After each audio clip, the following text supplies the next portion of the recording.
کیونکہ میں نے اپنے آقا علیہ الصلوۃ والسلام سے یہ سنا ہوا ہے، لا طاعت لمخلوق فی معصیت الخالق، خالق کی نافرمانی کرتے ہوئے کسی مخلوق کی فرما برداری جائز نہیں ہے۔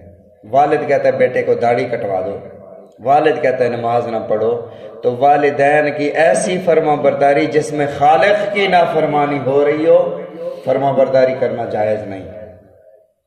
باقی رسول اللہ صلی اللہ علیہ وسلم سے ازواج مطہرات میں سے حضرت ام حبیبہ رضی اللہ تعالی عنہا نے سوال کیا، یا رسول اللہ ابو سفیان مسلمان نہیں ہوئے، کافر ہیں، وہ آ رہے ہیں، کیا میں ان کا احترام اور اکرام کروں؟ آپ نے فرمایا وہ تیرے والد ہیں، بے شک کافر ہیں، ان کا احترام اور اکرام تم پر فرض ہے۔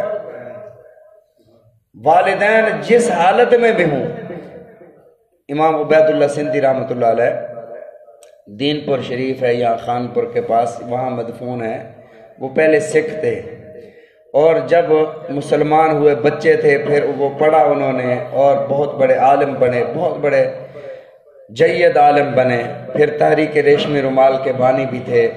تحریک ریشمی رومال ایک انگریز کے خلاف چلی تھی، وہ پڑھا رہے ہوتے تو ان کی بوڑھی والدہ آتی اور ان کا نام تھا پہلے بوٹا سنگھ، تو بوڑھی والدہ آ کر جوتے سے اپنے ان طلباء کے سامنے اپنے بیٹے کو مارنا شروع کر دیتی جوتے سے، اور کہتی تھی بوٹیا بوٹیا تو نے اپنا دین چھوڑ دیا۔ جب بوڑھی ماں سے وہ جوتا گر جاتا پھر اٹھتے اور وہ اٹھا کر اپنی والدہ کو دیتے، اماں اور مارو، عبید اللہ مار کھانے کے لیے پھر حاضر ہے۔ تو یہ والدین کا ادب و احترام رسول اللہ صلی اللہ علیہ وسلم کی تعلیمات سے ملا۔ لیکن ایک بات کا خیال رکھیں کہ جب بھی آپ نے اپنی اولاد کے لیے یا کوئی بے اولاد ہے وہ اولاد کے لیے دعا کرتا ہے تو ایسے جملے منہ سے نہ نکالے کہ بعد میں پریشانی کا سامنا کرنا پڑے۔ حرم کے اندر ایک شخص مولانا مکی صاحب کے پاس حاضر ہوا اور کہتا ہے کہ حضرت دعا فرمائیں، میرا بیٹا بڑا نافرمان ہے، یا تو وہ فرما بردار ہو جائے یا اللہ اسے سنبھال لے، یہ دعا کریں۔ حضرت پریشان ہو گیا کہ یہ کہتا ہے کہ جی میری ایک ہی اولاد ہے، ایک ہی بیٹا ہے، جائیداد اتنی ہے تو کم ختم ہونے والی نہیں، میں بہت مالدار ہوں، لیکن بیٹا میرا نافرمان ہے۔ کہا بیٹا کہاں ہے؟ اسے لے آیا ہوں عمرے پر، میں نے کہا حرم میں جا کر اس کے لیے دعا کروں گا خدا ہدایت دے۔ آپ نے فرمایا کہ بیٹے کو بلا کے لے آؤ میرے پاس۔ بیٹے کو لایا گیا، بیٹے سے تنہائی میں پوچھا، وہ فرماتے ہیں میں نے پوچھا تو بیٹا کہتا ہے ساری دنیا کے والد مر رہے ہیں، میرا والد مر ہی نہیں رہا، ساری دنیا کے بابے جا رہے ہیں، یہ جا ہی نہیں رہا، بابا دنیا چھوڑتا ہی نہیں ہے۔ تو کہتے ہیں کہ میں نے اسے بہت زیادہ ڈانٹا، پھر میں نے اس کے والد کو بلایا، میں نے کہا کیا مسئلہ کیا ہے، آپ نے کوئی دعا تو نہیں کی تھی؟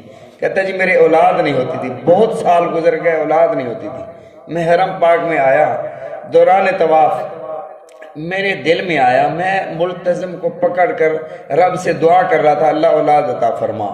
کہتے ہیں میرے منہ سے یہ نکل گیا اللہ تو بچھوؤں کو سانپوں کو اولاد عطا کرتا ہے، بلیوں کو اور بندروں کو اولاد عطا کرتا ہے، جانوروں کو اولاد دیتا ہے، مجھے بھی ایک بیٹا عطا فرما دے۔ تو حضرت نے فرمایا پھر بچھو پیدا ہو گیا نا، بچھو اور سانپوں کو اولاد عطا کرتا ہے، تو اس کا مطلب اسی طرح کی تو بھی اولاد مانگ رہا تھا۔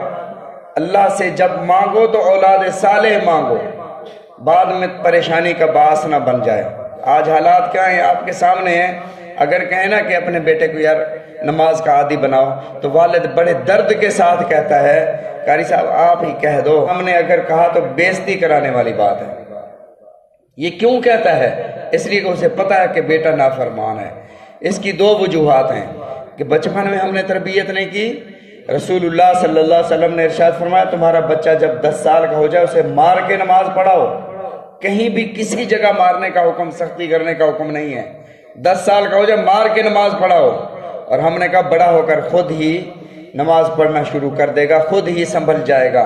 ہم نے اسے بچپن میں خدا کا نافرمان بنایا، جب وہ بالغ ہوا تو ہر ایکشن کا ری ایکشن ہوتا ہے، اللہ نے اسے جوابی طور پر ہمارا نافرمان بنا دیا۔ اب کوئی تعویذ، کوئی دھاگا، کوئی دم، نہ کوئی دعا اثر کرتی ہے، وہ نافرمان ہے۔ تم نے اسے اللہ کا نافرمان بنایا، اللہ نے اسے تیرا نافرمان بنا دیا۔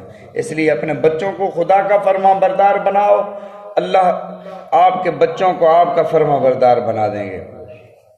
وَبِالْوَالِدَيْنِ احسانا، والدین کے ساتھ حسن سلوک کرو۔ آگے ہے وَذِي الْقُرْبَى، رشتہ داروں کے ساتھ۔ رشتہ داروں کی کئی اقسام ہیں، انشاءاللہ اس کو پھر کل ذکر کریں گے۔ اللہ تعالی ہم سب کو سمجھنے کی توفیق عطا فرمائے۔ اللہ تعالی ہم سب کے لیے آسانیاں پیدا فرمائے۔ ہم سب کے بچوں کو اللہ تعالی ہم سب کا فرما بردار بنائے، انہیں نیک اور صالح بنائے۔ کوشش کرتے رہا کرو، اپنے بچوں کے لیے دعا بھی کیا کرو کہ اللہ رب العزت اسے صراط مستقیم پر چلا دے۔ اگر کسی والد کا بچہ نافرمان ہو یا دین سے دور ہو، نماز نہ پڑھتا ہو، والد کا نافرمان ہو یا دین سے دور ہو، خدا کا نافرمان ہو، تو 101 بار اہدنا الصراط المستقیم، اہدنا الصراط المستقیم پڑھ کر پانی پر دم کر کے یا پلا دیں۔ اگر نہ پلا سکیں تو اس کی نیت سے پڑھتے رہیں کہ اللہ اسے صراط مستقیم پر چلا دے، تو اللہ کی رحمت سے امید ہے کہ بچے کو اللہ تعالیٰ دین کی طرف راغب فرما دے گا۔ اللہ تعالیٰ ہم سب کو سمجھنے کی توفیق عطا فرمائے۔